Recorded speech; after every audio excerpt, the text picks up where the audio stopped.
Eu me envolvi com engano, me envolvi com satanismo. Comecei já aos 17 anos de idade a ser aliciado pela alta magia, pelo satanismo. Acabei ingressando oficialmente aos 18 anos e fiquei até os 25 anos ali servindo ao diabo. Que tipo de denominação a gente podia usar? O irmão era um bruxo, um mago? Se é que tem diferença? Eu diria um satanista. Satanista. Hoje eles se intitulam com um termo, eles usam uma terminologia própria hoje, que eles usam, se autodenominam um grupo chamado Irmandade. Né? É um grupo, uma organização mundial, tem braços em várias seitas, em vários segmentos da nossa sociedade mundial, e tem como objetivo principal, central, preparar o cenário global para a vinda do recebimento do anticristo. Como é que eles fazem isso? Bom, eles vão utilizar vários subterfúgios para isso, existem várias ferramentas para isso. Primeiro, eles vão ter que se preocupar com a igreja, porque a igreja tem um poder dado por Deus de oferecer resistência ao diabo.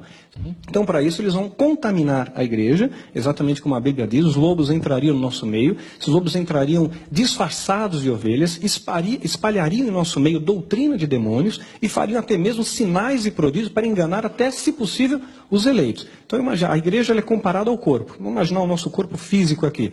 Nosso corpo ele tem um sistema imunológico, ele vai ser o responsável pelo sistema de defesa do corpo. Se esse sistema de defesa ele baixa, a sua resistência baixa, vai entrar um vírus, uma contaminação. Então esse tipo de contaminação está entrando no corpo de Cristo. E estão havendo aí, está havendo erupções dessas manifestações do nosso meio. Nós estamos vendo aí o corpo de Cristo doente, muitas vezes dividido, muitas vezes ensoberbecido, entrando mentira, corrupção. O irmão pode dar, por exemplo, um exemplo concreto de algum tipo de atitude assim estratégica desse grupo dentro da igreja? A atitude, existem dezenas de métodos, né, para neutralizar a igreja, neutralizar ministérios. Eu vou procurar sumariar e vou me ater ao mais utilizado. Existem várias estratégias para isso, até o mais utilizado. Primeiro, é claro, vai ser envenenar o corpo de Cristo com uma contaminação. Eu vou desmembrar essa contaminação para ficar mais claro. E o pior seria matar o corpo de Cristo, ou seja, matar ministérios. A noiva não vai ser abatida, mas ministérios vão ser destruídos e muitos, infelizmente, vão ser deixados para trás. Então, o que acontece? Imagina que uma caixa de som, ela está ali preservada, né? Funciona quando passa corrente elétrica sobre ela. Se você tirar essa caixa de som da eletricidade, da fonte de energia, essa caixa de som, embora tenha aparência de caixa de som, ela não faz mais a função dela, não produz mais som. A igreja, embora a igreja possa ter aparência de igreja, se essa igreja for desplugada do plugue do céu, deixa de fluir sobre ela o Espírito Santo, e aí sim aquele ministério morre. Vai entrar doutrina humana ali. A principal estratégia é divisão. Satanás sabe que uma igreja dividida não vai prevalecer. Caso dividida, não prevalece. Então, como é que ele vai utilizar a estratégia de divisão? O satanista se infiltra na igreja, vai procurar de forma principal, vai colocar como sua ênfase de objetivo cargos de liderança, mas não uma liderança como sendo um líder da igreja, do ministério. Vai procurar lideranças menores. É mais fácil você enganar um grupo de 8, 10 pessoas do que enganar 300, 400. Então, ele se infiltra numa célula, numa reunião de oração, num grupo menor. Ali ele pega a entidade, cada satanista ele está ligado a algumas entidades. Então, no meu caso, eu tinha um tal do Abraxas lá, que dizia que era o meu guardião, né? Quer dizer, a imagem que eles procuravam passar para mim através do engano. Então, você entra ali, a entidade te aponta quem você pode atacar com feitiço e quem não pode. Então, o feitiço ele vai encontrar, maldição encontra pouso, quando existe um ponto de contato, que é o pecado, a legalidade. O Satanás é um ser legalista, ele precisa de um elo para tocar na sua vida. E ele começa a espalhar boatos. Vai dizer, olha, sabe uma coisa? Vou dizer uma coisa para vocês, meus irmãos, um grupo pequeno. Olha, o pastor da nossa igreja, Deus está me revelando agora, o pastor da nossa igreja está adulterando a esposa. O pastor da nossa igreja é satanista. Olha, o nosso líder está desviando o dinheiro da igreja, mas não contem isso para ninguém, né? Não falem para ninguém, vamos apenas orar. E olha, a língua é uma coisa tão pequenininha, mas dura de dominar, né? E rapidamente isso se alastra. E quando se alastra, promove divisão.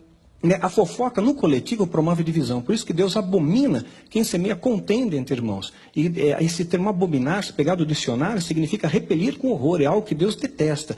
E essa contenda no coletivo promove uma divisão. E repare uma coisa, pastor.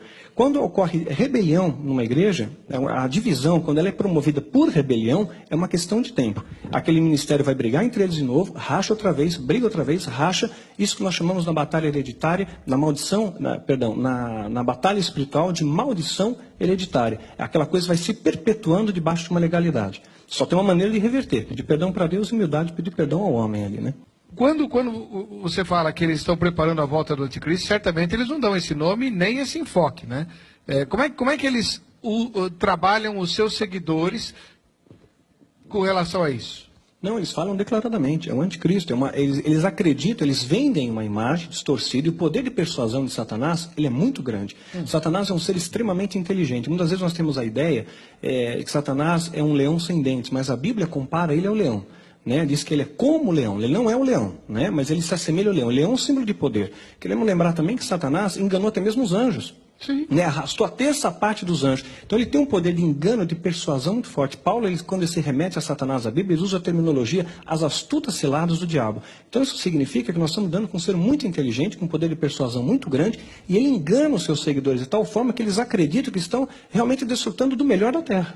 Então, na verdade, o inimigo ele entra num lugar onde ele sabe que vai ter espaço. Claro, à medida que você dá espaço, ele entra. Ah, outra coisa, a gente sabe, Jesus disse que o anticristo ia aparecer. Sim, é fato. Quer dizer, não tem como evitar. Não adianta a igreja falar, não, nós não vamos permitir que o anticristo venha. Né? Não, isso não. Então, não vamos impedir isso. Por que é que precisa enfraquecer a igreja, já que o anticristo vai vir de qualquer jeito?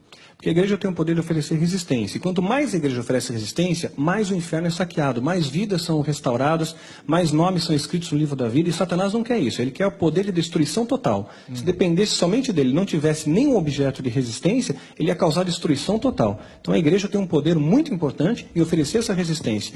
Agora, voltando a falar da estratégia dos filhos do fogo, o diabo não corre o risco de, ao mandar alguém infiltrar-se numa igreja, de essa pessoa acabar aceitando Jesus? Porque vai estar no meio da palavra de Deus, gente orando, gente louvando a Deus. Como é que é isso? Claro. Eu acho que até que eles devem ponderar esse risco calculado. Isso aconteceu comigo, graças a Deus, né? Ah, é? Como é que claro, foi? Eu me converti numa igreja evangélica. Eu namorava com uma moça, vou ter que sumariar também, estamos na televisão, né? Mas eu namorava com uma moça evangélica, né?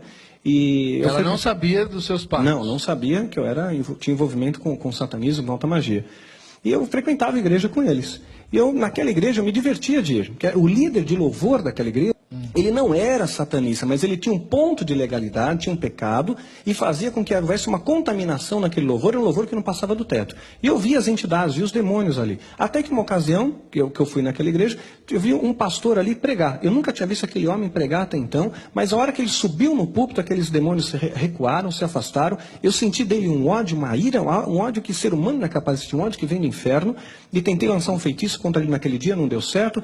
Noutra ocasião, aquela moça tentou marcar, a moça que namorava comigo, marcou um encontro, uma reunião com aquele pastor, eu fiz feitiços, encantamentos contra ele, a noite inteira, e pensei que ia matá-lo, né? No dia do encontro ele não foi, pensei que realmente ele tinha morrido, e aí marcamos 3 vezes esse encontro, né? As 3 vezes eu fiz encantamentos, feitiços, pedi mais ajuda de outros feiticeiros, e todas as vezes ele foi sendo preservado, foi acontecendo milagres, ele foi sendo preservado, né? Eu estou sumariando bastante, isso aí, quando eu conto no seminário é 40 minutos, aqui eu estou compactando, e até que eu realmente, ele acabou indo num desses encontros, na última vez eu tinha certeza que o homem ia morrer, né? E quando ele apareceu, eu não conseguia nem olhar para ele, era um homem cheio do poder do Espírito Santo, eu não sabia o que era isso, mas a impressão é que se eu olhasse para ele demais, se eu tocasse nele, eu ia cair por terra.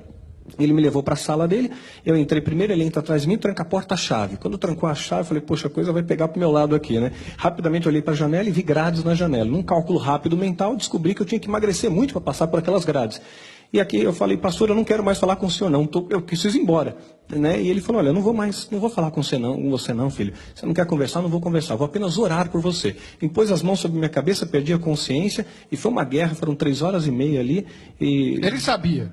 Não sabia. Ele sabia apenas que alguma coisa estava de errado comigo. Tá. Quando ele orou, manifestou uma entidade e ali foi uma guerra. E quando eu saí de lá realmente renovado, transformado por Jesus. E a tua irmandade não foi atrás de você? Claro que foi, até hoje. Ah, é? Não desisto aí, não. Existe Mudam risco, as estratégias, existe né? risco de vida para quem abandona a irmandade? Existe sim. Nós somos ameaçados e houve muitos atentados contra a minha vida, contra a minha pessoa, contra a minha família, que me fez já mudar de casa 3 vezes.